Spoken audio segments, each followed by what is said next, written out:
नमस्कार, आप देख रहे हैं SPN9 न्यूज और मैं हूं आपके साथ मनीष कुमार सैनी। उत्तर प्रदेश में समाजवादी पार्टी ने लोकसभा चुनाव में शानदार प्रदर्शन किया और 80 में से 37 सीटों पर बड़ी जीत हासिल की। सपा की इस कामयाबी से अखिलेश के हौसले बुलंद हैं।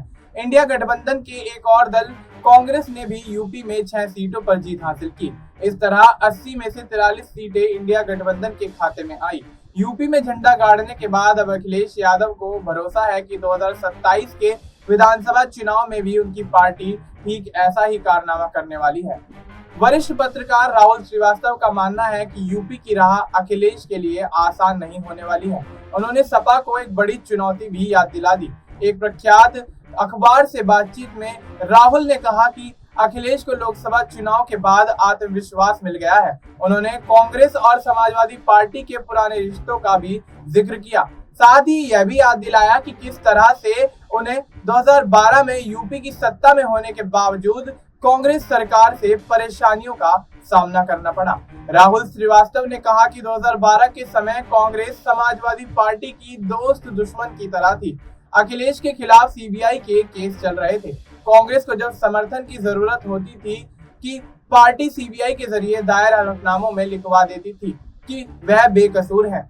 फिर समर्थन की जरूरत खत्म होते ही उनके खिलाफ केस चलने लगता था। भले ही यूपी में अखिलेश यादव की सरकार थी, लेकिन उस दौर में कांग्रेस के साथ उनके रिश्ते काफी अच्छे नहीं थे। वरिष्ठ पत्रकार ने कहा कि लोकसभा चुनाव में समाजवादी पार्टी ने अच्छा प्रदर्शन किया।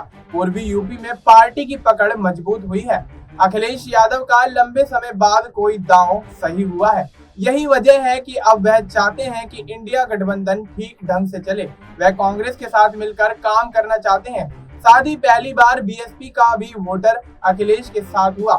सपा प्रमुख चाहते हैं कि अगर कांग्रेस से उनको फायदा हो रहा है तो वह उनके साथ बने रहना चाहते हैं। अखिलेश यादव की चुनौतियों का जिक्र करते हुए राहुल ने कहा कि लोग कह रहे हैं कि सपा कांग्रेस ने लोकसभा चुनाव में काफी बेहतर प्रदर्शन किया, मगर चुनावों में एक नाराजगी थी। मैं कहता हूं कि बीजेपी एनडीए के खिलाफ विरोध का वोट सपा कांग्रेस को मिला है। अगर बीजेपी इस नाराजगी को दूर कर लेती तो अखिलेश यादव को भी इससे निपटना होगा।